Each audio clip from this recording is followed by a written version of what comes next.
함께하는 기쁨, 화합이 머물러 있는 곳. 공생과 상생의 도시 대구광역시. 이야기 나눠보도록 하겠습니다. 안녕하세요. 자유를 향한 외침과 민주주의의 노래가 흐르고 시민의 목소리가 들려오는 이 도시에 어떤 민주주의가 숨어 있을지 동네 민주주의를 만나러 지금 떠나봅니다. 아니야, 넌 먹이면 보람이 그대로 나타나는 스타일이란다. 이렇게 목소리들이 너무 예쁘셔서 사랑이라는 꿈이 커지고 희망이 생기는 거.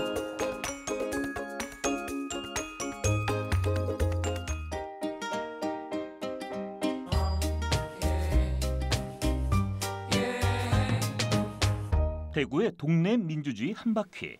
첫 번째 장소는 지역민의 목소리 성서공동체 FM입니다. 이주 노동자와 성서 주민들의 소통 공간. 이곳에는 어떤 민주주의가 숨어 있을까요? 성서공동체 FM 정수경 대표 모시고 이야기 나눠보도록 하겠습니다. 안녕하세요. 네, 안녕하세요. 네, 반갑습니다. 네. 모든 사람들이 함께 올 수 있는 그곳 바로 우리 성서공동체 FM인데요. 그러면 프로그램을 좀 자세하게 소개해 주신다면요? 소통은 서로를 알아가는 데 가장 중요한 행동이기도 합니다. 라디오가 운영된 지 올해로 15년. 성서공동체 FM은 이 자리에서 우리네 이웃들과 소통을 해왔습니다. 그 고운 목소리를 전해 듣고자 성서공동체 FM에 동네 친구들이 방문했습니다. 10여 년 넘게 운영된 라디오. 방송 장비를 건드리지 않게 조심하게 싸웁니다. 네. 네, 제가 나름 한 20년 동안 방송했는데요. 아, 정말요? 왜 이렇게 긴장되죠? 예. 또 라디오 DJ를 한 5년 정도 했었는데 이 성서 공동체 FM 와 있는데 지상파 방송국에 와 있는 것보다 더 긴장해요. 네. 그리고 저 사실은 네. 아까 밖에서 잠깐 듣는데 네. 목소리들이 너무 예쁘셔서 네. 제가 아까 계속 김태훈 형님한테 목소리가 너무 예뻐요 막 이랬거든요. 전 잘못 알아듣고요. 네. 저한테 제 목소리가 너무 예쁘다는 줄 알고 굉장히 흐뭇해하고 있었는데 네. 안에 방송하시는 분들이랑 그게 아니었던 걸로. 네, 감사합니다. 아, 근데 얼굴은 더 이쁘시네요. 네, 감사합니다. 그 명칭이요. 저희들이 알고 있는 일반적인 FM과는 좀 다르거든요. 성서 공동체 FM이다라고 하는데 이게 어떤 의미가 있는 건지 좀. 공동체 라디오라고 얘기하면 지역 주민들이 직접 프로그램을 제작하고 방송하고 운영에 참여하는 그런 방송국입니다. 쓰리바 끊고 그다음에 자전거 타고 와서 방송하는 지역 주민들이 자원 활동으로 프로그램을 제작하고 있습니다.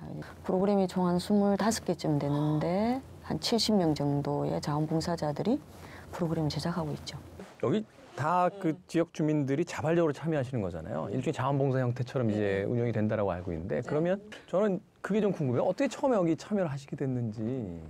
처음에는 발길 닿기 힘든 곳이지만 알고 보면 다 열려있는 곳이 성서공동체 FM이었어요. 잘 아는 분들만 나와야 되는 거 아니야? 그런데요. 가도 돼? 하면 와도 돼. 그곳이었어요. 저같이 아이를 키우는 엄마도 올 수 있는 곳? 누구에게나 열린 마음으로 공간을 내어주는 성서공동체 FM. 주민들은 이곳에 모여 동네를 위해 헌신하고 자신의 이야기를 목소리로 전하는데요. 세상에서 가장 특별한 우리 동네 이야기가 만들어집니다. 주민들의 자발적인 모임에 의해서 이제 방송, 미디어를 하나 만들게 됐는데 그 미디어를 통해서 이제 지역 주민들의 목소리를 입체적으로 듣고 그러니까 말하자면 공동이 참여하고 공동이 책임지고 공동이 서로에게 그 연락하고 연결하면서 이제 가게 되는 말 그대로 공동체네요. 네. 맞아요. 공동체 라디오는 방송뿐만 아니고 방송 바깥에서 일어나고 있는 지역 주민들의 필요한 이야기들. 그걸 이제 일터로 이제 민원이라 표현하기도 하고 공동체에서 이런 문제가 있는 것에 대한 해결이라고 얘기를 하지만 그건 이제 공동체에서 마을이 좀 더 잘 살았으면 좋겠다. 좀 재미있었으면 좋겠다. 이런 거에 공동체 라디오도 함께 하죠. 지역이라는 어떤 자신이 속해 있는 공간 속에서 누구나 신청만 하면 가서 직접 그것을 체험해 볼 수 있다는 거. 그리고 그것을 통해서 자기 목소리를 또 세상에 좀 내볼 수 있다는 거. 이런 게 굉장히 이 성서 공동체 FM이 가지고 있는 어떤 최고의 장점 같다는 좀 생각이 들거든요. 저는 실은 가르치는 사람이다 보니까 지금 막 들으면서 두 가지 단어가 계속 머리에 맴도는 거예요. 저희가 수업 시간에 현대사 가르칠 때 신민하고 시민을 가르칩니다. 이제 흔히 이제 신민이라 그러면 그냥 조선시대에 권리는 없고 의무만 있는 백성 생각하시면 되거든요. 그때 그 신민하고 시민을 가르는 가장 중요한 기준, 그걸 단어 하나로 뭐라고 가르치냐면요. 참여를 할 수 있느냐, 하고 있느냐, 또 할 수 없느냐, 아니면 못하고 있느냐. 그래서 그 참여가 관건이거든요. 지금 보면 여기 성소 공동체의 이 라디오는 그야말로 참여를 제대로 하고 계시잖아요. 그러니까 이거야말로 민주사회에 제대로 된 시민이 할 수 있는 어찌 보면 가장 강렬한 자기의사의 표현이거든요. 벽에 붙은 수많은 사연만큼이나 각자의 목소리, 각자의 참여로 의사를 표현하면서 소통은 이루어집니다. 특별하지 않지만 이런 참여가 있기에 우리는 웃을 수 있고 함께 살아갈 수 있는 것이겠죠. 소통을 통해 민주사회 구성원으로서 권리와 의무를 가지고 자발적으로 참여하는 사람, 민주주의 시민이 이곳에 있었습니다. 자, 앞으로도 이 지역 주민들을 위한 방송 또 그리고 아주 삶 속에서의 어떤 민주주의라든지 지방자치에 대한 부분들을 좀 문화적으로 많이 좀 표현해 주시길 부탁을 드리겠습니다. 감사합니다. 네, 오늘 시간 내주셔서 너무 감사합니다. 네, 감사합니다. 아유, 찾아주셔서 네, 감사합니다. 고맙습니다. 네. 네. 아니셔서 그런가요? 저기 사진 한번 제가 찍겠습니다. 오라버님 우리 얼굴 좀 남성분도 앞으로 좀 오랜만에. 감독님. 하나, 둘, 셋.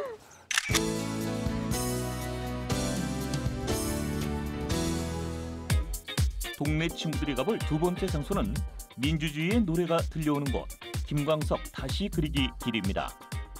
자, 저희는 이곳 대구에 어떻게 보면 이제 가장 젊은 분들이 와보고 싶어하는 곳이 아닌가 하는 생각이 드는데요. 김광석 거리에 나와 있습니다.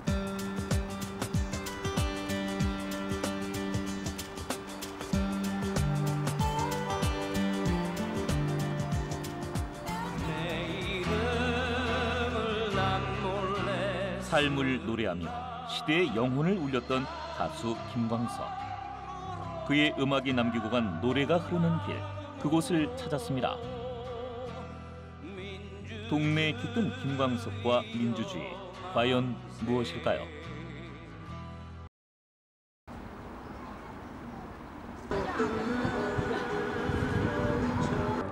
김광석이라고 하면 사실 이제 80년대, 90년대에 어떤 대학생활을 했던 분들에게는 개인적인 추억이 굉장히 많은, 그리고 자기 삶의 어떤 한 기억을 책임지고 있는 그런 가수가 아닌가 하는 생각이 드는데요. 대한민국의 그 수많은 도시들이 있는데 왜 대구에 김광석 거리가 있는지부터 그의 어떤 그 짧지만 아주 강렬했던 삶에 대한 그 시작과 이제 마무리에 대한 부분 좀 설명을 좀 걸으면서 얘기를 하죠. 예. 김광석이라는 분이 이러잖아요. 왜 10대는 잘 모르다가 20대, 30대가 되면 점점 내 노래 같아지는 거. 근데 이런 김광석이라는 분이 우리 대구에서 태어나고 그리고 이 활동을 뭐 어려운 시기에는 그래도 많이 했다라고 저희들이 듣고 있습니다.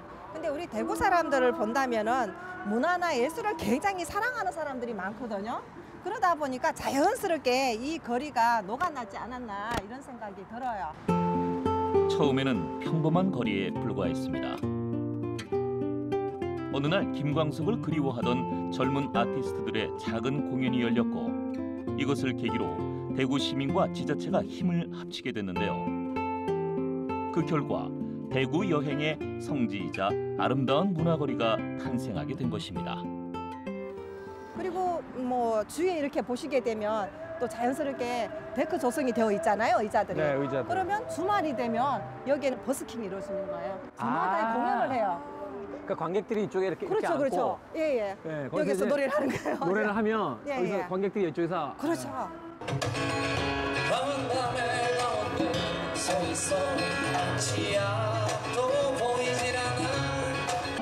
닿기만 한 내 기억 속에 무얼 채워 살고 있는지. 완전 선생님 노래 한 곡 해주시죠. 그럴까요? 저는 사실은 정말 좋아하는 김광석 노래가 있어요. 어떤 노래죠? 저는 다른 분들은 그 사랑했지만을 너무 좋아하시던데 네, 제가 그래요. 저는 실은 사랑이라는 이유로라는 노래를 더 좋아해요. 네.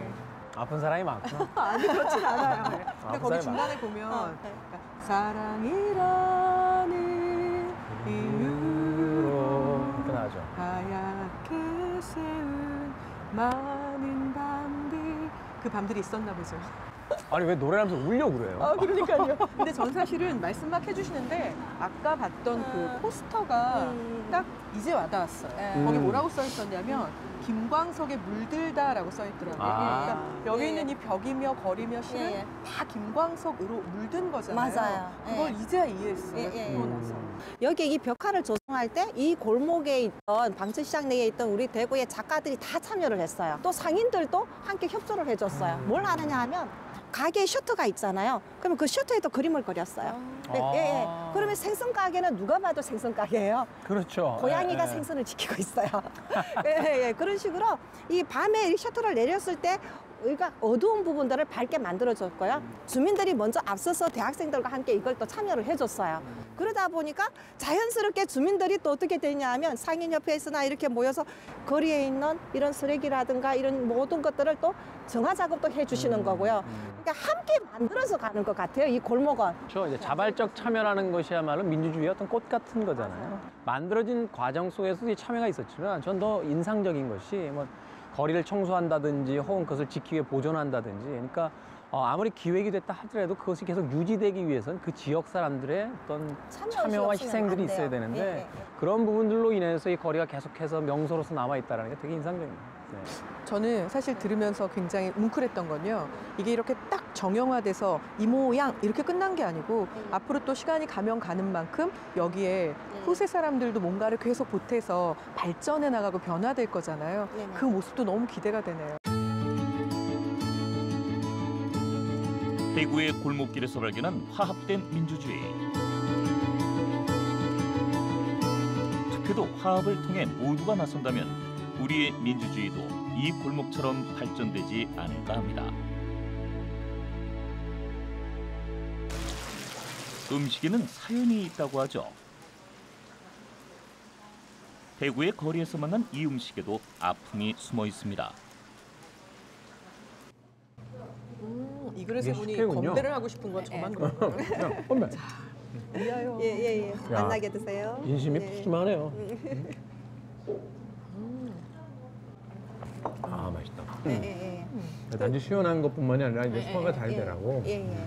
그리고 이제 이게 납작만두가 우리 대구의 신미 중에 하나 들어갑니다. 신미 예, 예. 10가지 맛 중에 하나. 그렇죠. 이건 어떻게 먹는 게 제일 맛있나요? 납작만두는 원래 이렇게 파 이렇게 작게 선 채썬 거 넣고 고춧가루 식초 넣고 이렇게 사서 먹는 거예요. 예. 이게 초보자 코스군요. 이거 그냥 납작한 예, 예, 거예요. 예. 여기다가 일단은 접어서 한번 찍어서 드셔보세요. 예. 희한하네요. 그래서 우리가 보통 먹는 만두는 고기 만두가 이렇게 피가 두꺼운 거고 안에 내용이 많이 들어가잖아요. 그 당시 이 만두를 만들 때 먹고 우리가 살기가 굉장히 힘든 시기가 있었잖아요. 70년대쯤 되면 전쟁 이후라 가지고 민주주의를 수호하기 위해 펼쳐졌던 한국전쟁. 바로 이 납작만두에는 어려웠던 그 시절의 흔적이 고스란히 남아 있습니다. 제가 얘기 드렸었나요? 제가 떡볶이 성애자라고? 아 진짜요? 네, 저 떡볶이 정말 좋아해요. 근데 저는 좀 짜증이 나요. 왜요? 똑같은 떡볶이 좋아하는데 저는 그게 몸에 고스란히 드러나고 형님은 드러나지 않느냐고. 정답을 압니다. 형님은 운동을 하고 저는 안 하지. 드셔보세요. 여러분 시민의 참여는 운동도 열심히 하는 거예요. 드셔보세요. 그 양념이 굉장히 독특해요. 이건 100%. 저는 이제 맛나죠? 너무 짧게 자르면 네, 먹는 맛이 없으니까. 양념이 떡이 예술인데. 저희 엄마가 저한테 한 말이 있어요. 엄마, 나는 왜 먹는 대로 살이 쪄? 아니야, 넌 먹이면 보람이 그대로 나타나는 스타일이란다. 이렇게. 형님은 먹여도 보람이 없잖아요. 그러네. 무리한 네, 뒤에 오겠네. 동네 친구들이 배불리 배를 채우고 찾아갈 다음 장소. 민주주의로 상생하는 동네 공동육아 사회적 협동조합입니다. 대한민국 모든 부모들의 숙제 바로 육아인데요. 이 어려운 육아 문제 역시 민주주의적 공생과 상생으로 함께 해결해 나아갈 수 있습니다. 이곳 공동육아 사회적 협동조합의 민주주의 이야기 만나볼까요? 자, 저희는 지금 대구에서요. 또 우리 이제 어떤 현실의 가장 큰 이제 부부들의 문제 중에 하나인 어떤 육아에 대한 부분. 이 부분을 공동으로 이제 해결하는 공간이 있다고 해서 좀 찾아왔습니다. 정식 명칭은요. 대구 공동육아 사회적 조합이라고 합니다. 정말 긴데요. 바로 그곳의 조합장님을 모시고 이제 궁금한 이야기를 들어봐야죠. 네, 안녕하세요, 조합장님. 그런데 전 궁금한 게요. 그러면 처음부터 사실 어린이집도 있었을 거고 다른 대안들이 있었을 텐데 굳이 공동육아를 그것도 조합 형태로 선택하신 이유가 있을 것 같아요.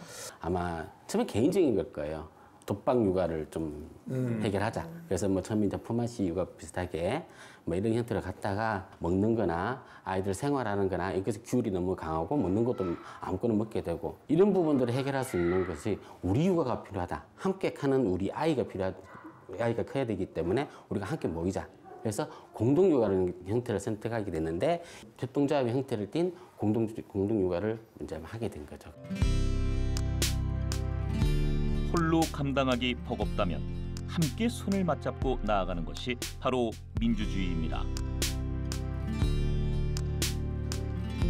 서로가 서로를 보듬어주고 함께 발맞추어 나아가기 위해 모인 우리 동네 부모들. 내 자녀를 위해, 나아가 우리들의 아이를 위해 투표로 의사를 결정하고 육아를 분담하는 공동육아 사회적 협동조합. 우리 동네에 숨은 공생과 상생의 민주주의입니다. 제가 공동육아를 하면서 본래는 아이를 하나하나 둘 정도 가질 생각이었는데 어쩌다 보니 3까지 가졌는데 핑계 아니십니까? 공동육아하는 그 조합원들이 대부분 그 아이들의 숫자가 좀 많아요. 보통 둘째, 셋째가 많은데 그게 왜 그런가를 이렇게 보면 편해요. 그러니까 마음이 일단 편하게 되기 때문에 내 혼자 가는 게 아니라 이 길을 어려운 길을 가는데 같이 가니까 이제 쉽게 갈 수가 있는 거고 용기 낼 수가 있는 거고 그래서 육아라는 부분들이 저는 유아도 그렇고 교육도 그렇고 같이 하는 게 참 좋지 않을까. 조합장님 지금 얘기가 가장 핵심일 수도 있겠다는 생각이 드는 게 내 아이를 좀 자유롭게 놀게 하고 싶은데 다른 아이들이 다 학원을 가버리니까 그 부모 입장에서는 아이 혼자 놀이터에서 놀게 할 수도 없고 그래서 어쩔 수 없이 학원을 보낸다 이런 이야기가 있는데 이런 용기 있는 부모님들이 어떤 공동육아 형식이 되니까 그런 것으로부터 좀 자유롭게 같이 할 수 있는 사람들이 있다는 것만으로도 굉장히 힘이 좀 되고 내가 잘못된 방향을 가고 있다라는 생각에 대한 어떤 의심도 덜게 되고 그런 부분들이 굉장히 사실 크겠네요. 부모 입장에서 본다라면. 어떠세요? 반 선생님은 사실 아이도 키우시고 또 그 과정도 다 지나오셨는데. 네. 사실은 이렇게 들으면서요. 난 되게 외로웠는데 아이 키울 때 너무 힘들었는데 이렇게 지역 주민의 참여, 내 주변 사람들의 참여 그리고 무엇보다 그들에게 먼저 문 두드려서 전 이런 생각이 있는데 당신은 어떤 생각을 하시나요? 라고 대화를 거는 그 시도 그런 것들이 아이를 키우는 동안 마냥 그냥 저는 나는 되게 외로워. 왜 난 주변에 사람이 없지? 아이고 힘들어라. 이렇게 생각했는데 내가 먼저 그런 참여를 했더라면 다를 수도 있었는데 라는 그 반성을 하게 됐고요. 이분들의 말씀을 듣고 이 방송을 보신 분들이 그래 나도 오늘부터 용기 내서 한번 그걸 시작해볼까? 라고 생각할 수 있는 계기가 된다면 저처럼 아이고 힘들어라. 나 이거 하나 나서 키우는 것도 이렇게 힘든데 둘은 엄두가 안 나라는 생각은 안 하실 것 같아요. 교육이라는 게 결국 왜 필요한가를 본다라면 한 인간이 행복해지기 위해서 모든 것들이 다 필요한 건데 아이 때부터 그 행복이 뭐라는 걸 체감하지 못한 채 어떻게 행복한 사람이 될 수 있겠습니까? 그러니까 아이들이 행복한 나라를 만드는데 좀 모범이 될 수 있는 또는 하나의 그 아주 좋은 예가 될 수 있는 그런 공동육아의 방식을 오늘 조합장님과 선생님을 통해서 이야기를 좀 들어봤습니다. 찍는 거예요? 찍는 거야. 찍히고 있어. 텔레비전에 나와요? 나와. 헐! 행복을 위해 투표를 하고 그리고 그것을 행동으로 실천하는 것. 바로 민주주의 사회 시민의 권리입니다.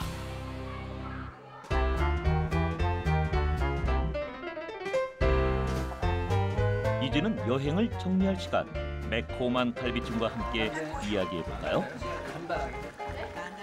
자, 앞서서 그 김광석 거리에서 또 저희를 도와주셨던 그 해설사 선생님과 이제 같이 왔는데 사실 음식이라는 게 그 지역의 어떤 풍토에 적응하는 사람들의 그 약 같은 거잖아요. 그래서 사실은 그 지역에서 오래 머물려면 그 지역 음식을 먹어야 풍토병에 걸리지 않는다는 건데 그런 의미에서 뭐 대구의 음식엔 또 그만한 이유가 분명히 있겠죠. 그렇죠. 김갈비 좀 먹어볼까요? 우리 해설사님이 하나 드셔야 저도 마음 편히 먹을 아, 거예요. 마음 편하게 드십시오. 저는 고양이잖아요. 네, 그러면 알겠사옵니다. 자주 먹잖아요. 너무 매우면 우리 못 먹겠습니다 하기 때문에 뭐 강하게 좀 칼칼한 거 좋아하시나요? 칼칼한. 예.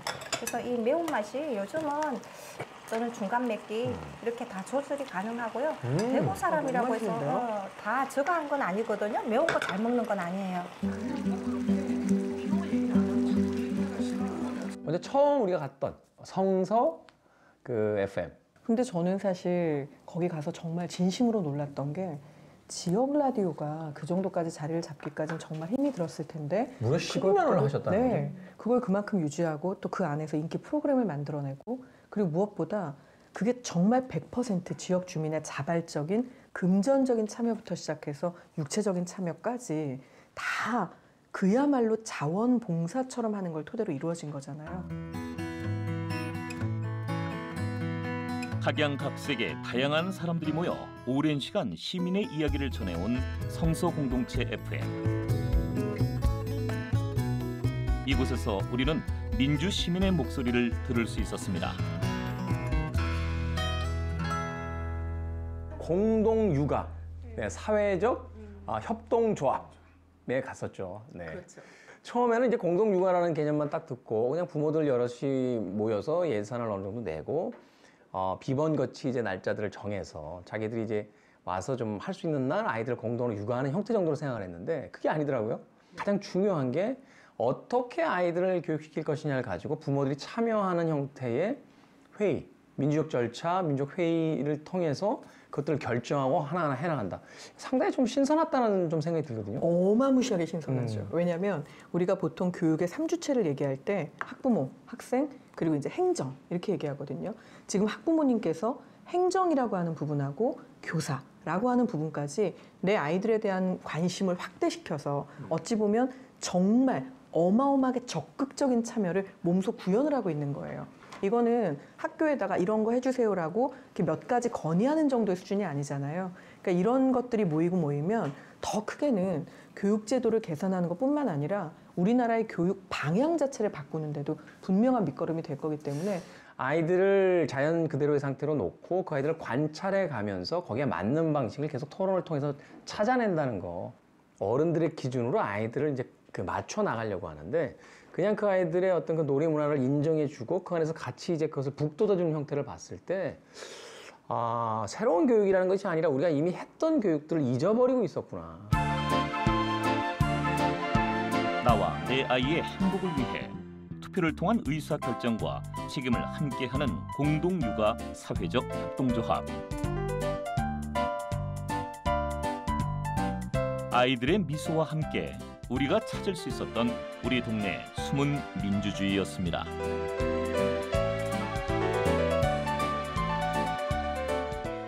대구라는 도시 참 여러 번 왔습니다만 흥미진진합니다. 사실 대구의 이제 정치 참여도가 굉장히 높은 도시이기 때문에 이제 그런 면에서 본다라면 지역 민주주의나 이제 지방자치, 지방분권 시대에도 사실은 아주 가장 그 훈련이 잘 돼 있는 그런 어떤 또 시민들 중에 하나가 아닐까 하는 또 생각이 들거든요. 제가 그 부분에서 정말 대구한테 깜짝 놀랐던 건요.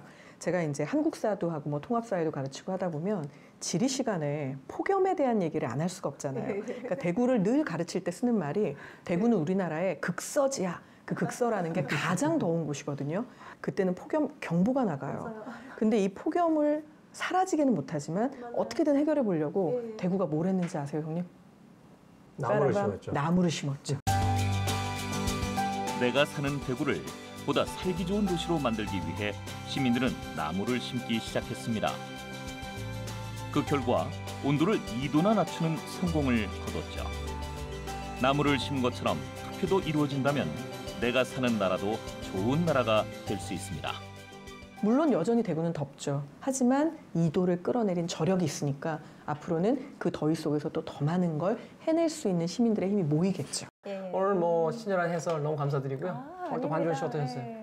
저야 뭐 불러주시면 너무 즐겁게 와서 즐겁게 먹고 보고 좋은 얘기 많이 듣고 그냥 되게 행복하고 생각 많이 할 수 있었던 그런 값진 하루였던 것 같습니다. 네. 너무너무 감사한 게 대구를 편견 없이 이렇게 참 이쁜 눈으로 보셨잖아요. 이쁜 눈으로 보시니까 또 이쁜 게 보이잖아요. 그래서 다음에 다시 또 대구에 와야 되겠다 하는 그런 느낌도 다 그래서 생기지 않나 이런 생각이 들어요. 이쁜 마음. 갑자기 우리를 너무 예쁘게 포장해 주셨어요. 감사합니다. 오늘 짧지 않은 시간 동안 두 분 너무 감사드리고요. 네. 앞으로도 대구를 홍보하는 해설사로서 또 역사를 바로 가르치는 역사 선생님으로서 두 분의 자리에서 열심히 민주주의를 위해서 일해 주시길 부탁드립니다. 감사합니다. 감사합니다. 네.